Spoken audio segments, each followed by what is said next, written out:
Bonjour et bienvenue sur Chancela Channel News dans cette nouvelle édition d'actualité. Très chers compatriotes. Nongeye kubaha ikaze inshuti bakozi ba Pilot News TV aho muherereye ku isi hose, aho tugiye kumva ikiganiro gikomeye cyane, aho Patrick Maya umuvugizi wa guverinoma ya Repubulika ya Demokarasi ya Kongo yaganiriye na Chancela Channel News, aho baganiye ku bintu bitandukanye, aho baganiye guhera i Davos mu Busuwisi bakanyura i Washington ndetse no muri Angola, aho umukuru w'igihugu cya Repubulika ya Demokarasi ya Kongo yagiye azenguruka muri ibi bihugu kugira ngo akomeze kuganira no kugeza ijwi ku kibazo cy'umutekano w'igihugu cya Repubulika Iharanira Demokarasi ya Kongo. I Washington ndabibutsa ko hashize amezi abiri amasezerano yemejwe, ariko nta terambere rifatika ryagaragaye ku butaka bitewe na Felix Antoine Tshisekedi Tshilombo nk'uko twakomeje kugenda tubigaragaza.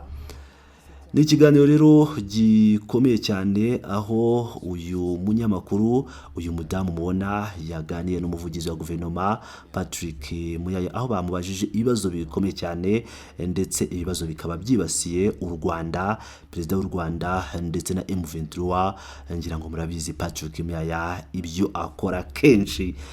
Tugiye kugezaho rero ikiganiro kidasanzwe, mu gikurikirane kuva gitangira kugeza kirangira, aho muraza kumenyamo byinshi cyane ku bikomeje kubera muri Repubulika Iharanira Demokarasi ya Kongo. Twise cyane rero umunyamakuru yatangiye amubaza ati: Nous allons commencer par ce qui s'est passé hier en Angola. Nous avons vu le président Tshisekedi aux côtés de Faure Gnassingbe, le président de l'Angola, mais également l'ancien président du Nigeria.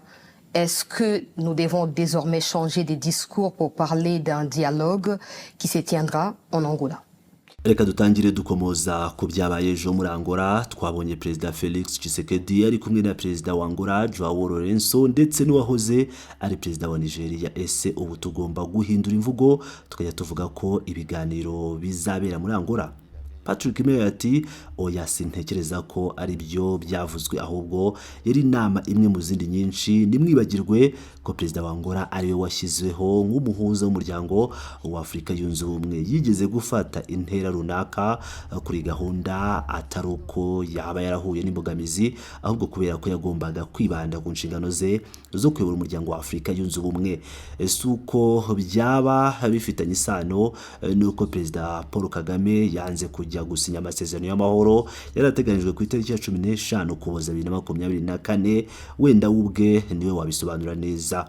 Murabizi inzira y'amahoro itangira igorana, ntibiba byoroshye, buri gihe hari kuzamuka no kumanuka, ariko Perezida wa Angola yagiye ahora agaragaza ubushake bwo kugarura amahoro muri Repubulika Iharanira Demokarasi ya Kongo. Ni muri urwo rwego yagiye atumira kenshi Perezida wa Repubulika kugira ngo baganire kuri ibyo bibazo. Inama yabaye ejo yari mu murongo w'izo mbaraga zo gushakira igihugu amahoro. Nyuma y'iyo nama, Perezida wa Angola yahawe inshingano zo gutangira ibiganiro by'ibanze cyangwa kubanza kugisha inama impande zirebwa n'ibiganiro by'amahoro. Uyu munyamakuru yahise amubaza ati: ni izihe mpande zivugwa bwana minisitiri? Minisita Patrick Muyaya ati: ni ikiganiro cy'abanyekongo kizabera muri Repubulika ya Demokarasi ya Kongo. Ibyo bigomba gusobanuka neza. Ibi biganiro Madame Chancelle ntibizashoboka igihe cyose ingabo z'u Rwanda zikiri ku butaka bwacu, kandi igihe bitabanjirijwe n'agahenge kagenzurwa kandi kemezwa. Byongeye kandi ntibishoboka igihe amasezerano yemejwe aho se ari u Rwanda i Washington, naho abana bakaba i Doha atubahirijwe. None se bimaze iki kuvuga ko kuri izi ngendo zose niba icy'ingenzi ari ukubanza kubahiriza amasezerano mpuzamahanga nk'ayi Washington? Muyaya ati: oya, mwumve neza, n'inzira yanyuze mu byiciro byinshi. Hari nk'uko nabivugaga, se umwana nabo twakwita abafatanyacyaha niba mbyemerewe kubivuga.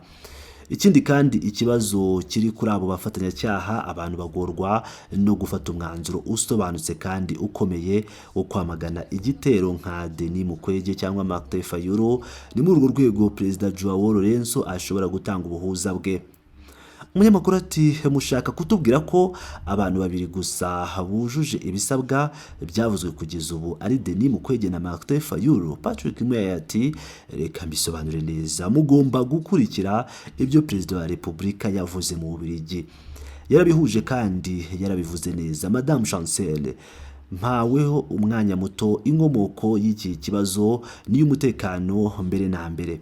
Iki kibazo cyaturutse ku gitero gituruka mu Rwanda. Iyo ni ingingo ya mbere. Icya kabiri, kubera ko igihugu cyagabweho igitero hakenewe kubaka ubumwe bw'igihugu, ariko ntidushobora kubaka umwe turi kumwe n'abagambanyi. Perezida wa Repubulika yagiye agaragaza kenshi ubushake bwo kuganira n'abanyekongo b'ingeri zose kugira ngo harebwe uko twagera kuri ibi biganiro.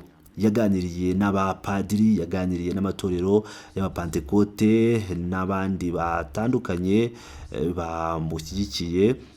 Bose yaganiriye kandi n'abandi bantu bakomeye bo mu muryango w'abaturage wo muri société civile ndetse n'abandi bafatanyabikorwa batandukanye. Uyu munsi iyo mwitegereje imyitwarire ya Martin Fayulu cyangwa Denis Mukwege murabona ko ari imyitwarire ihamye, suko kwamagana ku mugaragaro kandi bikomeye ibikorwa bya se n'abana byatumye batangira gushimagiza guverinoma yacu. Bagumanye umwanya wabo wo kutwemeza cyangwa kuba opposition, so kutwemeza kuba bahanganye natwe niba mbyemerewe kubivuga, ariko bagumanye kandi kuvuga ku kintu kiduhuriza hamwe twese igihugu. Ako kantu barakagumanye, kuko hano madamu ntitugomba kwibagirwa ko ubusigire bw'ubutaka bw'igihugu aricyo kintu cy'ingenzi kurusha ibindi ku banyekongo. Ntidukwiriye kandi kwibagirwa ko dufite ibihumbi kandi tutanabeshya amagana y'ibihumbi by'abanyekongo bateshejwe ibyabo. Nsubiye ku byabereye muri Uvira, hari nibura abantu 1500 bapfuye, abarenga 300 bateshejwe ibyabo ndetse n'abana 12,000 badafite imiryango. Ubu rero murabona ko igihombo cy'abantu ari kibi cyane. Ntibisobanura na gato ko hari abanyekongo batabasha kugaragaza mu buryo busobanutse impuhwe zabo cyangwa umujinya wabo. Umunyamakuru ati muvuga ku rupfu rw'abantu muri Uvira mudahagarara buri gihe, ariko twese twakurikiranye amagambo akomeye cyane ya Bechone uri mu basaba ibiganiro by'amahoro n'ishyaka kuva kera, yavugiye kuri Top Congo FM. Amagambo yagize ati abanyarwanda barica muri Congo ariko n'ingabo za Congo nazo zirica. Ese ayo magambo guverinoma yakiriye ite? Ese guverinoma irateganya gukomeza guhuza bene ayo magambo muri izi nkuru z'ibiganiro?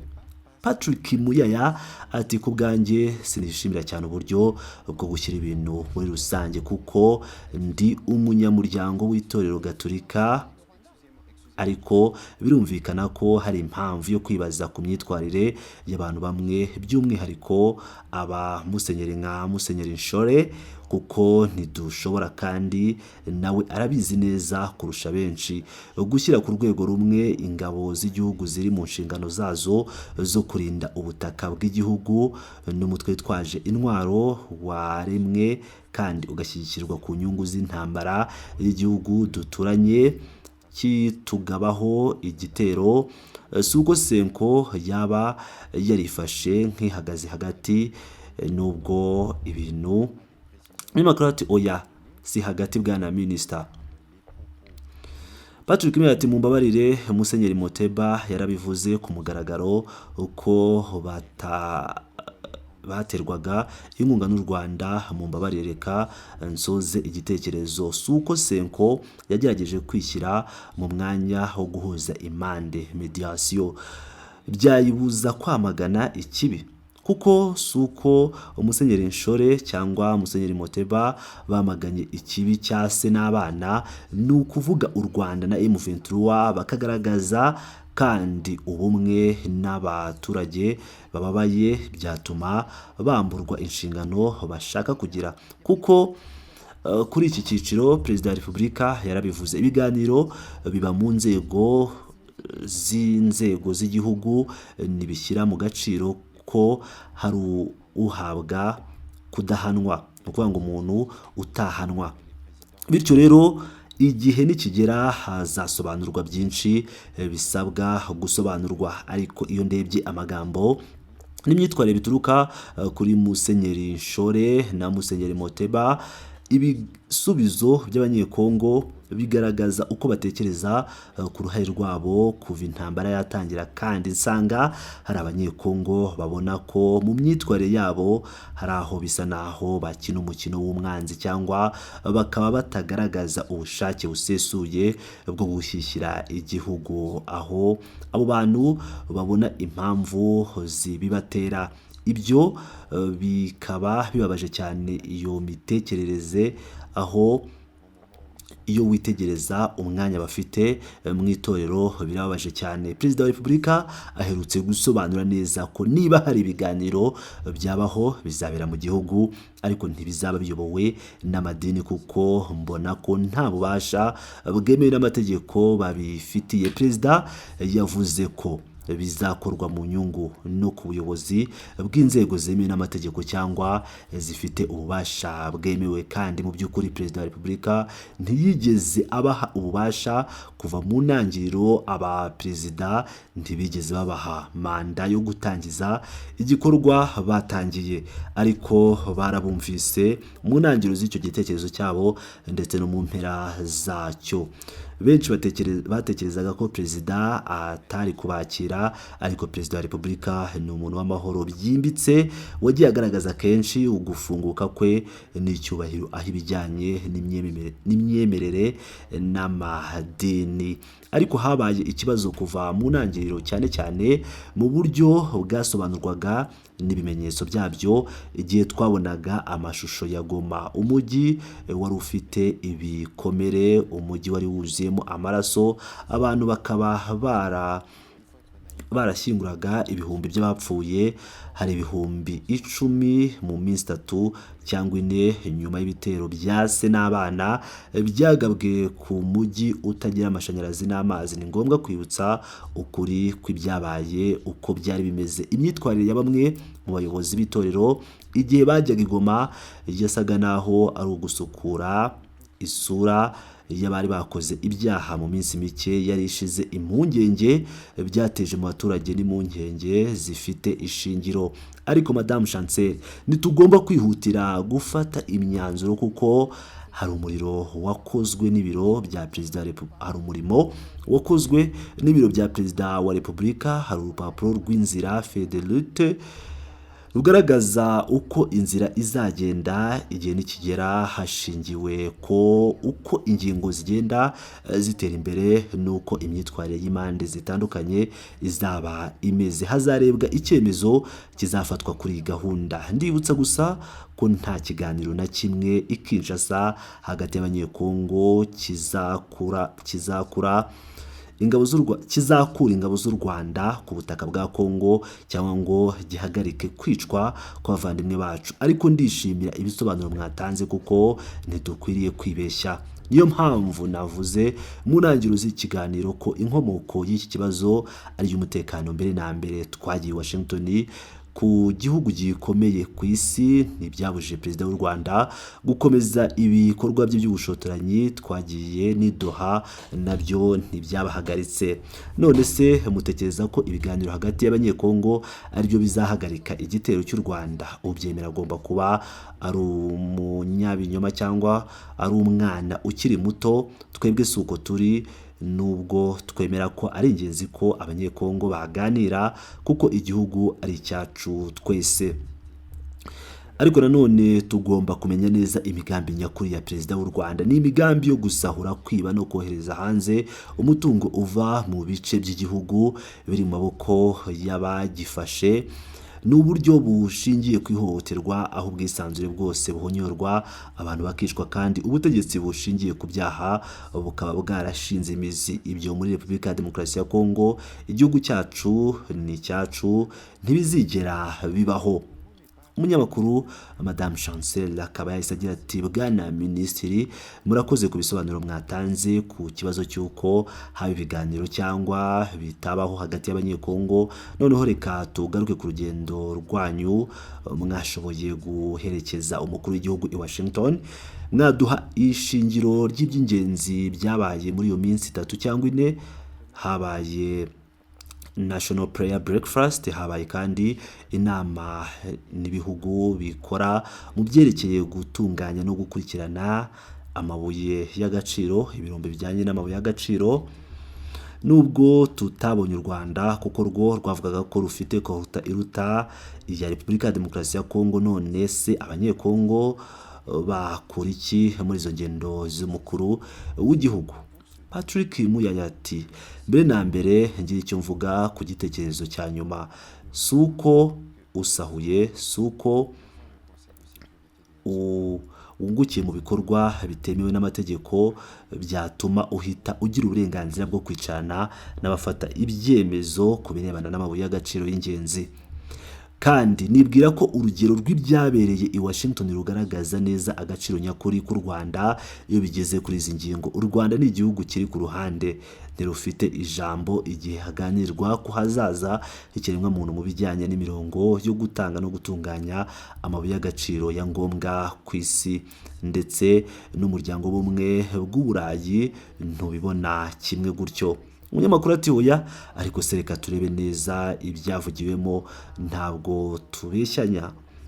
Abashobora kuba bafite amabuye amwe n'amwe, ariko mu rugero rungana iki? Byaba byiza kubibabwira. Ariko se bihwanye n'iki iyo ufite Rubaya ifite hafi 20% by'ububiko bwa koruta ku isi yose? Patrick Muyaya ati iyo ufite Cobalt mufite hafi 70% by'ububiko bw'isi yose. Nimurebe neza, ntibiri ku rwego rumwe kandi ntihakagire ubabeshya. Madame Chancel, kimwe mu masomo akomeye yo gukura ku rugendo rw'umukuru w'igihugu i Washington nuko imvugo narrative yatangiye guhinduka koko. Kongo ntikibonwa nk'uko byari bimeze mbere, nk'igihugu gisobanurwa gusa n'intambara u Rwanda ruduteza cyangwa n'ibibazo gusa. I Washington twari mu cyumweru navuga ko cyari cy'amateka, byari nkaho ari icyumweru cya Kongo i Washington. White House, Minisiteri z'Ububanyi n'Amahanga, Minisiteri z'Ingabo, United States Congress, umutwe w'abadepite n'umutwe w'abasenateri bahurije hamwe na Minisiteri z'Intebe mu gihugu. Muri make Amerika yose ifite ijambo, Amerika yose ifite ijambo, ikaba yarahuye na Repubulika ya Demokarasi ya Kongo mu cyumweru gishize kugira ngo byumvikane neza. Muri Kongre habaye ubwumvikane busesuye bw'impande zombi. Ibyo bivuze ko abarepublikani n'abademokrate bahuriye ku kintu kimwe, bakavuga ko iyi ntambara igomba guhagarara. Nimwibagirwe ko mu kuboza imbere ya UN Security Council, ambasaderi wa Amerika yasobanuye neza uburyo se akora, ndetse ntibanavuze ku mwana nyuma y'ibyabereye Uvira. Kandi umwana mu mukino mubi kandi w'uburiganya afatanyijemo na se yaje kwerekana kwikuramo, gusubira inyuma ku binyoma, aho mu by'ukuri nta ngabo zavuyeyo nyuma y'izo nkuru zo kwikura muri Uvira zatangajwe hagamijwe kugabanya umujinya w'umuhuza w'umunyamerika. Kuko ku baturage b'abanyamerika uyu munsi ibyo twumvise binyuze mu batowe nuko amagambo n'amasezerano yasinyiwe imbere ya perezida wa Amerika agomba kubahirizwa hashize amezi 2. Bityo rero uhereye kuri izo mpande zose, abanyamerika bafite ibikoresho n'inzira zitandukanye zo gufata icyemezo gikwiye ku myitwarire nk'iyi. Ariko twebwe icyo twabonye ni inyungu zikomeye Amerika ifitiye Kongo. Simbona ko hari urundi ruzinduko, niyo rwaba rutari urw'igihugu ku mugaragaro, rwigeze rugira uburemere bungana buryo kuri Repubulika ya Demokarasi ya Kongo mu myaka hafi 30 ishize.